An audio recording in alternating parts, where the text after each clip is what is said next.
Hi, I'm Peggy Miller, and this is my friend Willie. And we traveled all the way up from Mooresville, North Carolina to be here at the National Vent Haven Convention here in Fort Mitchell, Kentucky. This is Willie. Yep, I'm the star of the show. And my dad, Bill, and Peggy and myself travel all over the country, entertaining at churches, fairs, schools, conventions, and we are just glad to be here and meet the rest of my family tree. Have you met a lot of your relatives here this week? I have a lot. What are some tips, top 3 tips that you would say are key to start? Are you asking me or her, Tony? Yeah. Either one. Do you want to answer that one? I'll take this one. The tips on doing ventriloquism is not moving your mouth when I'm talking. Are you? I hope not. And in order to do that, Tony, you have to practice in front of a mirror, and you part your teeth, and move your tongue against your teeth. Getting all the tricks of the trade, huh? Yeah. Tony wants to learn. And by practicing in front of a mirror, you can see if your lips are moving. And you don't want that, Tony. You don't want to look like a dummy up here. And then once you practice certain in front of a mirror, certain letters that are hard to say, which are B's, M's, P's, W, Peggy and Willie. Very difficult to say. For instance, if you're saying bottle of beer, Tony, you say bottle of deer. But it got very confusing learning it that way. So Peggy and I just practiced, and the more we practiced, the easier it got, right? That's right. I did the practicing, and you helped me out. So I try and say the B's as plain as I can because I don't want it to sound like bottle of deer, like a D instead. So we say something like this, bottle of beer. And with practice, you can do that too. How tough is it to have a conversation with yourself? Not hard at all. I've been doing this for full-time since 1980. And at first it was a little bit difficult because you're having to think as two persons. And so at first it was difficult with the manipulation and learning how to make Willie seem real instead of look like a figure. We call them vent figures for short. They're called ventriloquist figures. And Willie is a hard figure versus a soft figure, which is more like a puppet. And so at first it was quite a job to know that he was going to wink or move his eyebrows.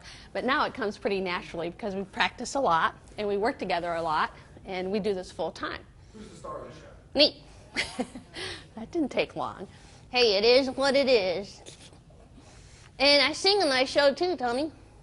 Oh, let's hear it. You want to hear a little? Oh. You like country music? That's one of the two, I guess. All right. Country or western. I like Willie Nelson myself, and since I'm on the road a lot, I do On the Road Again. I just can't wait to get on that road again. The life I love is making music with my friends, and I can't wait to get on the road again. You got that, Tony? I think he's got it.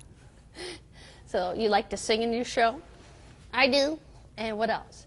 I tell stories, like, for instance, Tony came over here today. He did. On the way over, the local Fort Mitchell policeman pulled him over. Why was that? Well, apparently he ran a stop sign. Tony ran a stop sign? Yep. The policeman got out of the car and he went over to Tony, looked in the window and said, "You know what you just did?" Tony said, "No, sir." He said, "You just ran that stop sign back there." Tony said, "No, I didn't, officer. I slowed down." He said, "I don't care. You're supposed to stop." He said, "Oh, it's the same thing." He said, "No, it's not."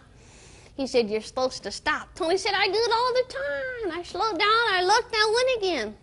The policeman said, "No, sir, you're supposed to stop." He said, "Get out of your car." To Tony? Yeah. So Tony got out of the car and the policeman all over to him. And he said, "Now let me show you the difference." And he took his billy club and he started hitting Tony on the head with it. He said, "Now, do you want me to stop or do you want me to slow down?" He didn't. He did. Beautiful. Is there something you want to tell me that maybe most people would know about ventriloquism? I'm not sure. What can we tell them that most people don't know? Well, we do this full time, and most people don't know that I have my own room at home. That's not about ventriloquism, though, but I do. and my own wardrobe, my own bed, and because we travel all the time together and work together. Even though I am the star, it is a team effort. That's right, we are a good team. But at the convention this week, we have everyone from amateurs to professionals here. And Willie and I happen to be professional, full-time entertainers, me being the ventriloquist. I think he knows that. And we travel together at different venues, like I mentioned, everything, pretty much any organizational type of entertainment to the corporate world, which is more of a sales level, doing trade shows and that kind of thing, advertising for a product. So we really have to adapt our show according to who we're working, whether it's children or seniors or a family at a fair, fairs and festivals, versus a church program or a nightclub. So really, it just really depends on your audience. And then we have different material for different age groups.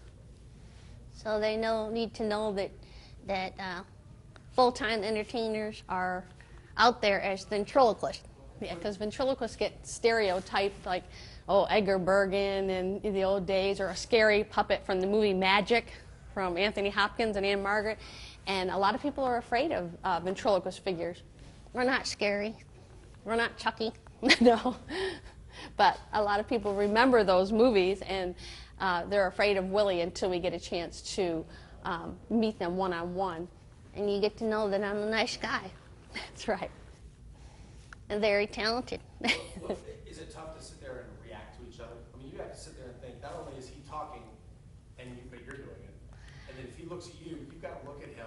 I mean, you have to react to each other. Yes, you do. Just like you. That's practice too, right? Right, it's it not does. Easy. It takes practice because you're not, if you're not used to working with a figure, and like Willie and I have been working together, so it comes pretty natural. But when you first start, that takes some practice too, because you sort of look at it as you were talking to someone else, just another person, but you're the one that's making them speak back to you. So you are talking to yourself, but in the illusion you're creating is that he is a different person, he has his own personality, and that comes across by the way we treat him, real, with our actions.